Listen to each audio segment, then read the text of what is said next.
सभी का बहुत बहुत स्वागत है हमारे इस चैनल में। आज जो मैं आपको सोल्यूशन कराने वाला वो है class 10 NCERT math solution in English exercise 1.1 का। आज की इस वीडियो में बहुत ईजी तरीके से मैं आपको सोल्यूशन कराने वाला हूँ।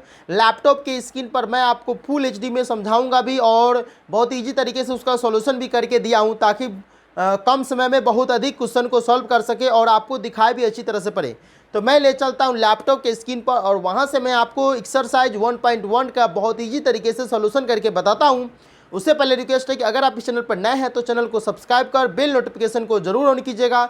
चलिए मैं ले चलता हूं लैपटॉप के स्क्रीन पर और वहां से इसका पूरे एक्सरसाइज 1.1 का सॉल्यूशन करके बताता हूँ।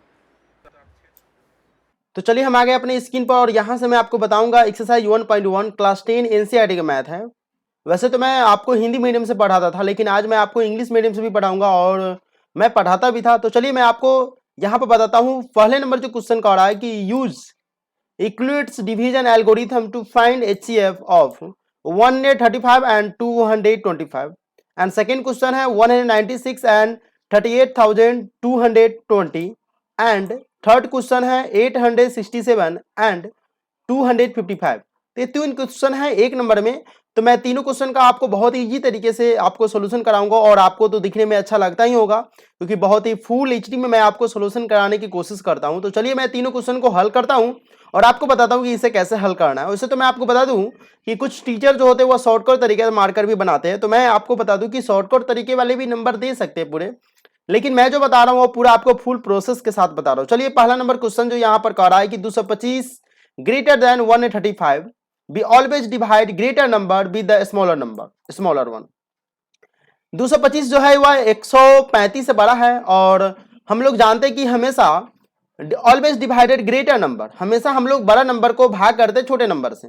135 और 225 का हम यहाँ पर एचसीएफ निकालेंगे। एचसीएफ का अगर फुल फॉर्म नहीं जानते हो तो मैं आपको बता दूं कि एचसीएफ का फुल फॉर्म होता है हाईएस्ट कॉमन फैक्टर और एलसीएम का होता है लोएस्ट कॉमन फैक्टर। तो हम ये एचसीएफ निकालना है।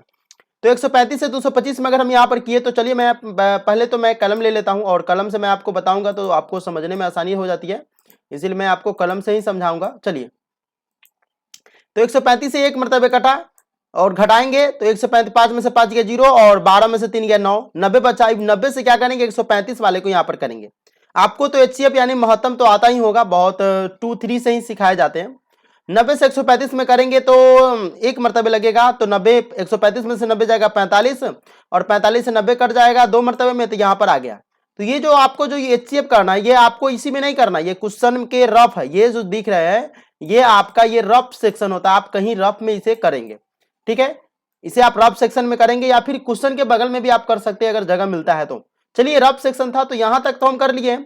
अब हमें इसे कैसे लिखना है, ठीक है। तो चलिए हम आपको बता दें कि कुछ टीचर क्या करते हैं वो डायरेक्ट लिख देते 225 बराबर 135 गुने 1 प्लस में 90। तो देखिए हम यहाँ पर लिखेंगे divided 225 by 135 we get 1 quotient and 90 as remainder so that 225 equal to 135 into 1 plus 90।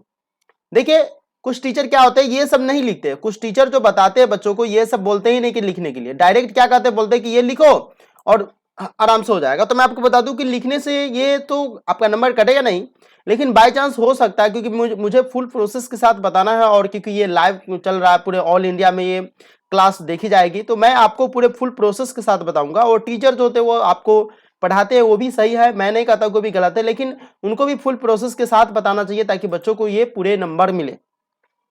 तो 225 बराबर क्या हो जाएगा, इतना जो यहाँ पर था ना पिछले वाले नंबर की जगह पर हम ये लिखते हैं मल्टीप्लाई प्लस में 90। फिर हम क्या करेंगे, अब जो पिछला वाला संख्या 135 हम उसे लिखेंगे तो लिखेंगे डिवाइडेड 135 बाई 90।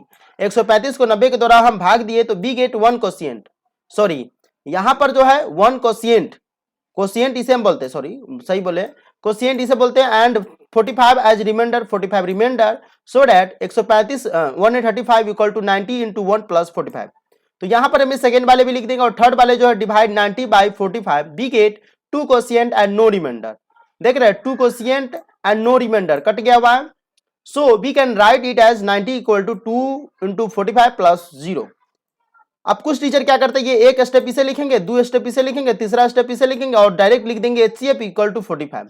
तो वो भी आपका नंबर सही है, वो भी जो उसमें नंबर मिलेगा वो भी आपको 2 नंबर का ही क्वेश्चन होता है ये, और आपको मिल सकता है। लेकिन मैं आपको बता दूं कि फुल प्रोसेस के साथ लिखेंगे तो मैं आपको गारंटी देता हूं 100% नहीं बल्कि 1000% देता हूं कि इसमें से आपको एक भी नंबर नहीं कटेगा। 2 नंबर का क्वेश्चन रहता है, आपको इतना लिखना है।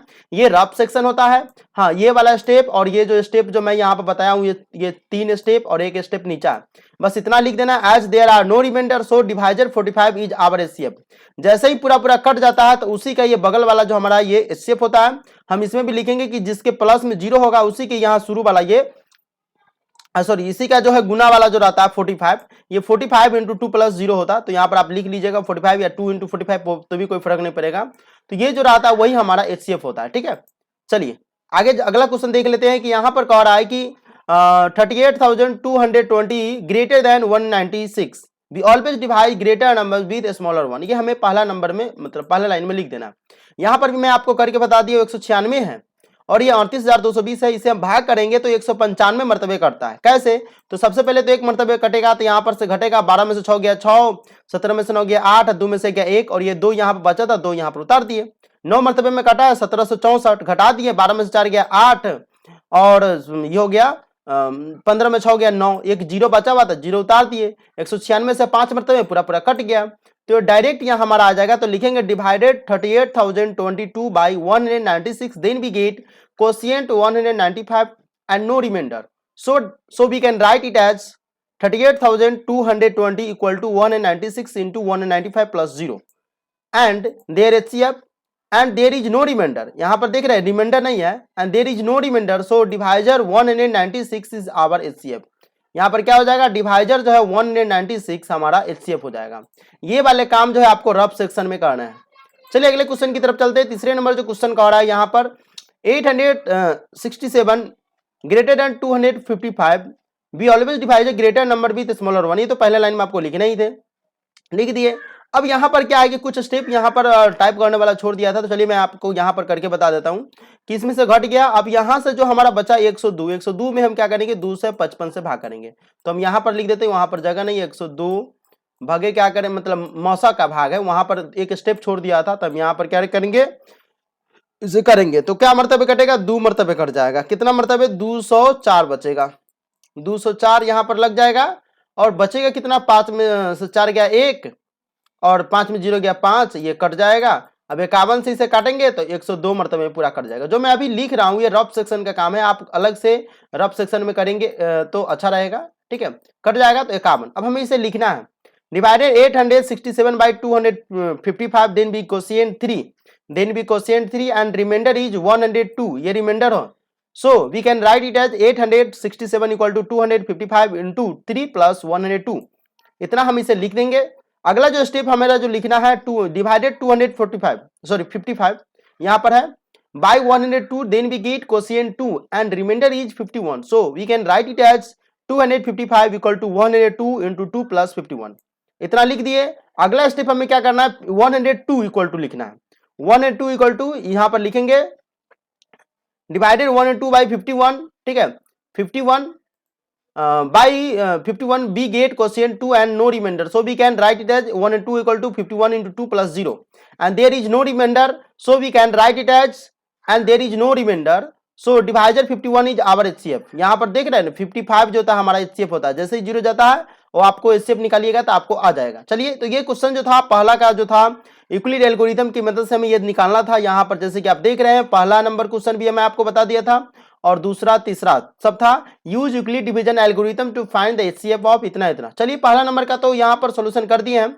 अब हम आपको बताते हैं कि दूसरा तीसरा का भी हम कैसे सोल्यूशन करेंगे। तो चलिए दूसरा नंबर क्वेश्चन सबसे पहले हम यहाँ पर देख लेते हैं।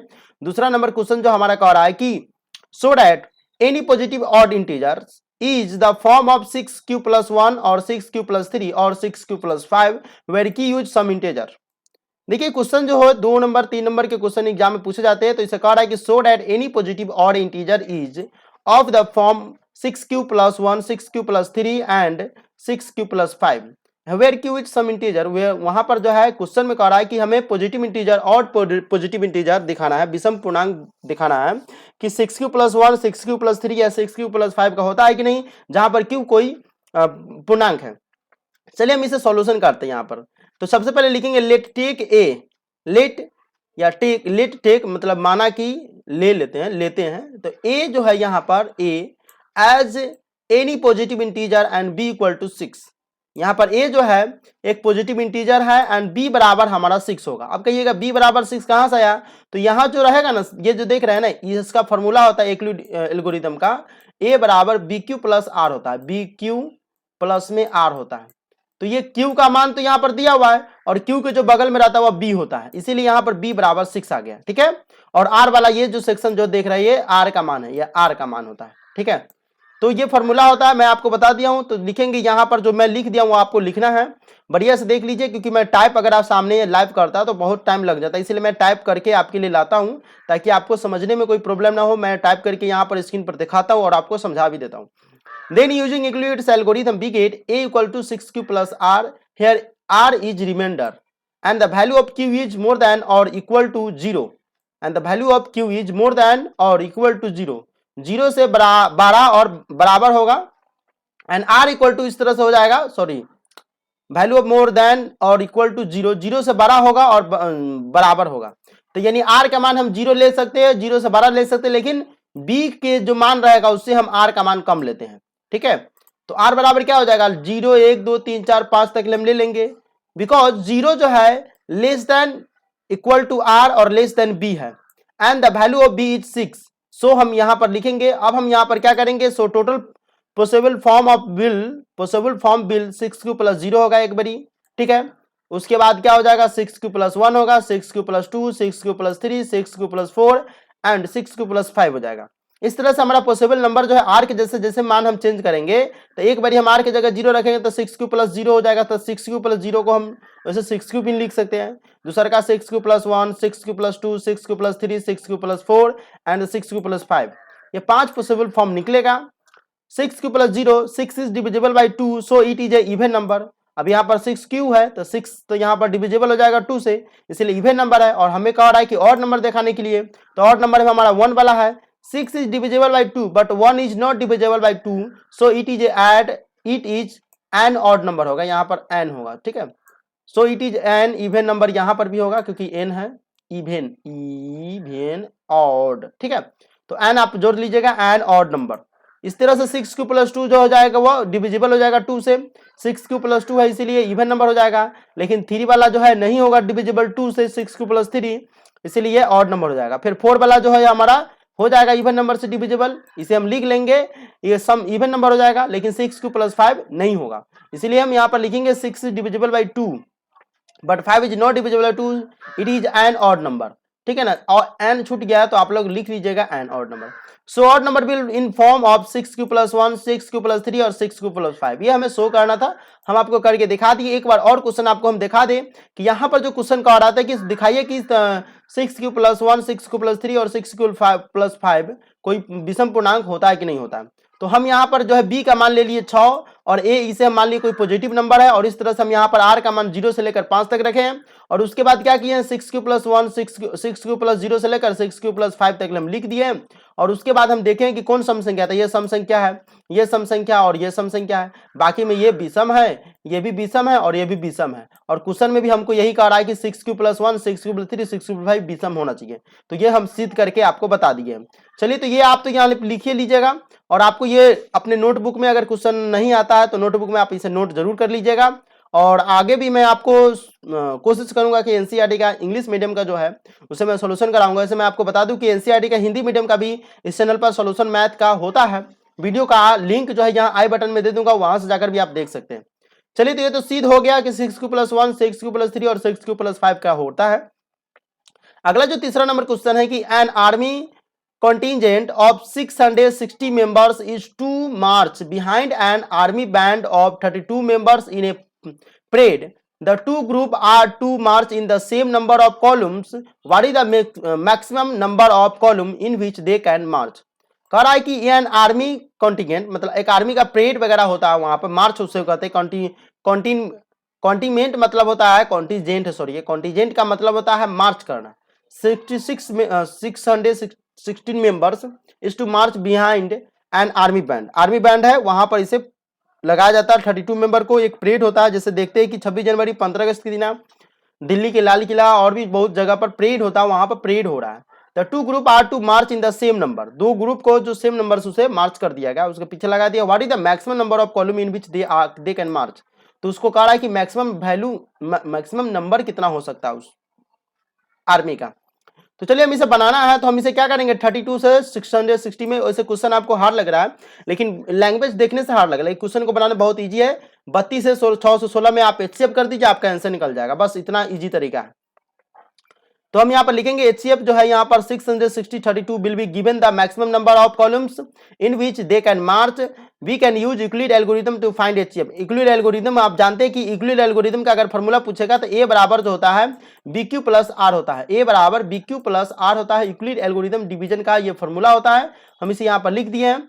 अब हम यहाँ पर क्या करेंगे, we can use Euclid algorithm to find, तो हम 616 बराबर अगर हम इसका निकालेंगे, आप HCF रफ में जो बताया तो उसे आप निकाल लीजिएगा। हम निकाल के रखे 32 गुने 19 यानी 32 इंटू 19 प्लस 8 हो जाएगा, एंड 32 इक्वल टू हो जाएगा 8 इंटू 4 प्लस 0। इस तरह से 32 बराबर क्या हो जाएगा 8 गुने 4 प्लस 0। जैसे 0 है तो इसका पहले वाला हमारा ये HCF का रूल होता है। लेकिन अगर आपको देखिएगा कि मौसम में कहां पर है, अगर कुछ लोग जो होता है 8 गुने 4 को हम 4 गुने 8 भी लिखते तभी भी कोई फर्क नहीं पड़ेगा, 4 गुने 8 प्लस 0। लेकिन इसका सीधा जो होता है वह लिखा था 8 गुने 4 प्लस में 0, ठीक है। तो जैसे 0 रहता है ना, तो इसके शुरू वाला ये जो होता है ये HCF हो जाता है। आप यहां पर लिखेंगे the HCF 660 and 32 is 8, therefore they can March in 8 columns each. ये हो गया तीसरा नंबर क्वेश्चन का आंसर। चलिए हम आगे आपको वो बताते हैं। चौथा नंबर क्वेश्चन कह रहा है कि use Euclid division lemma to show that the square of any positive integer is either of form 3m और 3m plus 1 for integer m। ये क्वेश्चन आपको यहीं तक दिया हुआ है, ठीक है। और ये सब जो दिया हुआ है ना, ये हिंट्स के लिए दिया हुआ है कि कुछ बच्चे जो है हिंट्स के द्वारा भी आप बना सकते हैं। तो ये हिंट्स था, तो इसे हिंट्स के द्वारा भी आप बना सकते हैं। चलिए हम हिंट्स को यहाँ से गायब भी कर देते हैं, क्योंकि हिंट्स रहेगा तो ये दिया हुआ है किताब वाला, तो आप हिंट्स का भी यूज कर सकते हैं, लेकिन हिंट्स को हम यहाँ से हटा देते हैं। चलिए अब यहाँ से हम इसको सॉल्यूशन करते हैं कि यूक्लिड एल्गोरिथम के यूक्लिड डिवीजन लेमा के प्रयोग से हमें 3m प्लस 1 ये दिखाना है कि पॉजिटिव इंटीजर है कि नहीं है, ठीक है। Square of any positive integer either of form of 3m plus some integer m, ठीक है। स्क्वायर करते तो वही रहता है, उसका स्क्वायरिंग निकलता है कि नहीं निकलता है। यूक्लिड डिवीजन लेमा के प्रयोग से दिखाना है कि कोई भी इंटीजर हो उसका हम स्क्वायर करते हैं, तो यहाँ पर m जहां पर जो है m जो है कोई इंटीजर है, हमें दिखाना है। चलिए यहाँ पर देख लेते हैं कि let a be any positive integer and b equal to 3। a बराबर जो है a कोई एक पॉजिटिव इंटीजर है और b बराबर 3 होगा। हम आपको बताए थे कि b का मान 3 कहां से है, तो ये है, ये देख रहे हैं, ये यही होता है, क्योंकि इसमें 0 है तो 0 का तो कोई वैल्यू नहीं रहता, 3m प्लस 1 है, तो ये जो होता है ये q होता है और ये b होता है, bq प्लस r होता है, bq प्लस r। यहाँ b का मान 3 है, m का मान यहाँ पर m जो है यहाँ पर q का मान हो जाता है एक तरह से, ठीक है। देन a बराबर 3q plus r for some integer, q जो है greater than equal to 0 and r equal to 0 1 2, इसीलिए r बराबर क्या होगा 0 1 2 होगा, क्योंकि r का मान हमेशा जो है b के मान से थोड़ा पीछे रहता है, एक पीछे रहता है, बिकॉज 0 जो है ग्रेटर देन 0 जो है less than equal to r less than 3। Therefore a equal to 3q और 3q प्लस 1 और 3q प्लस 2 होगा, क्योंकि 0 1 2 है, तो ये बराबर हम 3q दूसरा का लिखेंगे 3q प्लस 1 तीसरा का 3q प्लस 2, ठीक है। अब हम इसका स्क्वायर करना है, तो a स्क्वायर बराबर क्या हो जाएगा 3q का स्क्वायर, 3q का स्क्वायर करेंगे तो 3q की जगह हमारा लिखना है, ठीक है। अब फिर उसके बाद हम क्या करेंगे 3q का एक बार स्क्वायर करेंगे, दूसरा नंबर में हम 3q प्लस 1 का स्क्वायर करेंगे और तीसरा नंबर में 3q प्लस 2 का स्क्वायर करेंगे। तो एक नंबर में हम यहाँ a स्क्वायर पर 3q प्लस 1 का स्क्वायर किए, पहले तो 3q का किए, उसके बाद 3q प्लस 1 का, उसके बाद 3q प्लस 2 का किए। a स्क्वायर करना तो 3q का स्क्वायर हो जाएगा 9q स्क्वायर, और इसी तरह से 3q प्लस 1 का स्क्वायर, अगर a प्लस b का होल स्क्वायर नहीं आता तो मैं बोल रहा हूं आप अपने कॉपी में नोट कर ले, a प्लस b का होल स्क्वायर होता है a square plus 2ab plus b square होता है। यहां पर मैं लिख देता हूं, चलिए मैं कलम लेकर लिख देता हूं, a स्क्वायर प्लस में 2ab प्लस में b स्क्वायर होता है। ये जो होता है आपको a प्लस b का होल स्क्वायर होता है, आप इसे नोट कर ले अपने नोटबुक में। चलिए तो ये तो एक इसका स्क्वायर यहाँ पर लिख दिए, इसका वाला के हम यहाँ पर लिख रहे हैं a प्लस बी का होल स्क्वायर, और इसका भी a प्लस बी का होल स्क्वायर यहाँ पर लिख रहे हैं। चलिए मैं आपको समझा देता हूँ कि 3q का स्क्वायर करेंगे तो 9q स्क्वायर हो जाएगा, 3 का स्क्वायर 9 हो गया और q का स्क्वायर q स्क्वायर हो जाता है। इसी तरह से a प्लस बी का यहाँ पर करेंगे तो a का स्क्वायर हो जाता है प्लस में 2ab, तो 2 3 6, एक 1 को गुना करेंगे तो कोई फर्क नहीं पड़ेगा, तो 6q प्लस में 1 का स्क्वायर 1 होगा। इस तरह से 3q प्लस 2 का करेंगे तो 9q स्क्वायर, 2ab तो 2 तिहाई 6 दूना 12 क्यू और प्लस में बी का स्क्वायर तो 2 दूना 4। इस तरह से इसका हम निकाल लिए। अब हम देखेंगे कि इसका कॉमन करेंगे तो 3 क्यू स्क्वायर, इसमें भी 3 इंटू 3 क्यू प्लस 2 क्यू हो जाएगा, प्लस में 1 हो जाएगा क्योंकि 3 इस दोनों में से कॉमन होने वाला है। तो 3 कॉमन करेंगे तो 3 क्यू स्क्वायर प्लस 2 क्यू, 1 बाहर का बाहर। इसमें भी देखेंगे 3 कॉमन होने वाला है इस दोनों में, तो 3 बाहर, यहाँ पर हो जाएगा 3 क्यू प्लस 4 क्यू प्लस 1। यहाँ पर देख रहे हैं तीनों में से कॉमन ले लिया, 4 क्यू प्लस 1 और फिर बाहर में 1 कर दिया है। अब यहाँ पर देखेंगे कि 3 अब क्यू स्क्वायर की जगह हम k1 ले लेंगे, 3k1 और 3k2, इसे हम इसे k मान लेंगे। यहाँ पर आप लिख सकते हैं लेट, ये बीच में लिख भी सकते हैं, नहीं भी लिखेंगे तो चल जाएगा। लेट यहाँ पर लिख देंगे कि 3q square 3q plus 2q, यहाँ पर जो मान था ये हम इसे मान सकते थे। तो यहाँ पर 3k1 3k2 प्लस 1 और 3k3 प्लस 1 हम इसे मान लिए, ठीक है। Where k1 k2 and k3 are some positive integer, ये पॉजिटिव इंटीजर है। Hence it can be said that the square of any positive integer is either of form 3m और 3m plus 1। अगर किसी भी पॉजिटिव इंटीजर का square करते हैं तो वह जो है 3m या 3m प्लस 1 के रूप का होगा। ये इसका क्वेश्चन था, बहुत ही इजी तरीके से मैं आपको समझाया हूँ। वीडियो पसंद आया तो वीडियो को लाइक जरूर कीजिएगा। तो चलिए इस चैप्टर का लास्ट क्वेश्चन है, use Euclid division algorithm, Euclid division lemma to show that cube of any positive integer is of the form of 9m 9m plus 1 और 9m प्लस 8। क्वेश्चन वही है, उसमें हमको स्क्वायर करना था, इसमें क्यूब करना था, उसमें पावर 2 दिखाना था, इसमें पावर 3 दिखाना। क्यूब का मतलब होता है 3 पावर और स्क्वायर का मतलब होता है 2 पावर। तो क्वेश्चन थोड़ा सा चेंज है, बस उसमें 3m था, इसमें 9m। इसमें दिखाना है कि किसी भी पॉजिटिव इंटीजर जो हमारा है, कोई भी जो इंटीजर होता है, अगर उसका हम क्यूब करते हैं तो जो संख्या है वह 9m या 9m प्लस 1 या 9m प्लस 8 के रूप का होता है कि नहीं होता, ये क्वेश्चन है, इसके रूप में हमें दिखा देना। चलिए यहाँ पर देखते हैं कि let a be any positive integer and B equal to 3 हम यहाँ पर मान लिए हैं। ए बराबर हो जाएगा 3q plus r, where q greater than equal to 0 and 0 जो है less than equal to r और लेस देन 3 हो जाएगा। यानी 0 का मान आर का मान 0 के बराबर होगा और 3 से कम होगा। यानी आर बराबर हमारा जो मान निकलेगा 0 1 2, आर का मान कितना निकलेगा 0 1 2। सॉरी यहाँ पर जो है देखिए, तो ये थोड़ा प्रोसेस थोड़ा लंबा है, लेकिन आपको समझा दे कि सही क्वेश्चन था और मुझे लगा था कि शायद मैं क्वेश्चन गलती टाइप करवा लिया हूँ। तो देखिए यहाँ पर जो है सही क्वेश्चन है, तो हमें इसे छोटा करके करना है। सही जा रहा था, let a be any positive integer and B equal to 3। इस तरह से हम ए बराबर 3q प्लस आर करेंगे, वेयर क्यू जो है greater than equal to 0 and 0 जो है less than equal to r less than 3। A बराबर हो जाएगा 3q और 3q प्लस 1 3q प्लस 2 जो हम पीछे वाले में लिए थे, उस तरह से भी हम कर सकते हैं। Therefore every number can be represented as these 3 forms, there are 3 cases.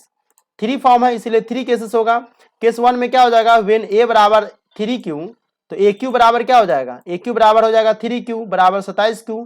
इसमें से 9 कॉमन करेंगे तो 3q 9 कॉमन करेंगे तो 3 कोष्ट में हो जाएगा 3q के पावर 3। यानी यहाँ पर हमारा इसे जो हम क्या माने हुए 3q पावर 3 में हम इसे m मान लिए हुए हैं।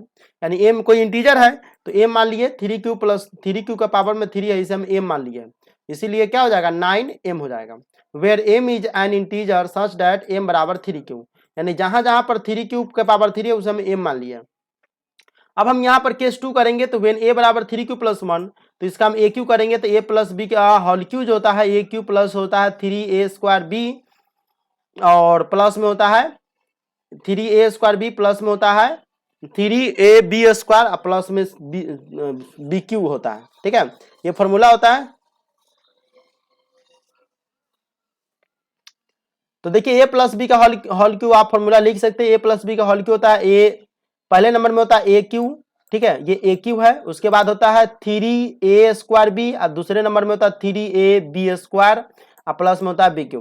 तो ये कर दिए, तो यहाँ पर 9 कॉमन करेंगे तो 3q प्लस 3 3q स्क्वायर और q प्लस में 1। यहाँ पर a q बराबर हो जाएगा 9m प्लस 1। क्यों, क्योंकि 9m प्लस 1 इस जितना देख रहे हैं ना इस सब को हम यहाँ पर m मान लिए हैं। Where m is an integer such that m बराबर हो जाएगा 3q के पावर 3 यानी 3 क्यूब हो जाएगा 3q square plus q। Second case तो आ गया। थर्ड केस में हम यहाँ पर देख लेते हैं वेन a बराबर 3q प्लस 2 तो aq बराबर हमारा हो जाएगा 3q प्लस 2 के होल क्यू और aq बराबर इस तरह से 27q3 plus 54q square plus 36q plus 8। अब aq बराबर हो जाएगा 9 कॉमन करेंगे तो 3q3, अब यहाँ पर हो जाएगा 6q स्क्वायर और यहाँ पर देखिए 4Q प्लस में 8, सब में से कॉमन लेना है। कॉमन आता है ना, 9 से गुना करेंगे तो 9 3 27 होना चाहिए, फिर 9 से हम गुना करेंगे 54 में तो 9 6 54 होना चाहिए। इस तरह से हमें कॉमन लेकर करना होता है। AQ बराबर हो जाएगा, इसे हम जो है पूरा जो कोष्ट के अंदर का देख रहे हैं हम इसे m मान लेते हैं, कोष्ट वाला जितना है उसे m मानेंगे। तो 9m + 8 where m is an integer such that m बराबर 3Q + 3 6Q² 4Q। Therefore the cube of any positive integer is of the form 9m 9m + 1 और 9m + 8। ये आपका सिद्ध हो गया। तो रियल नंबर क्लास 10 एनसीईआरटी के मैथ का था, और इसका जो था एक्सरसाइज 1.1 का क्वेश्चन नंबर 1 से लेकर 5 तक के जितने भी क्वेश्चन थे मैं आपको सॉल्यूशन करा दिया हूं। अगर वीडियो पसंद आया तो वीडियो को लाइक करें और चैनल को सब्सक्राइब जरूर करें। इसी तरह और भी मैं वीडियो एक्सरसाइज 1.2 का 1.3 का वीडियो लाऊंगा। अगर आप चाहते हैं कि मैं 1.2 1.3 और एनसीईआरटी के और भी चैप्टर का मैं सॉल्यूशन करूं तो कमेंट बॉक्स में आप यस करके कमेंट जरूर करें, तो मैं आपके लिए जल्द से जल्द वीडियो बनाकर अपलोड करूंगा।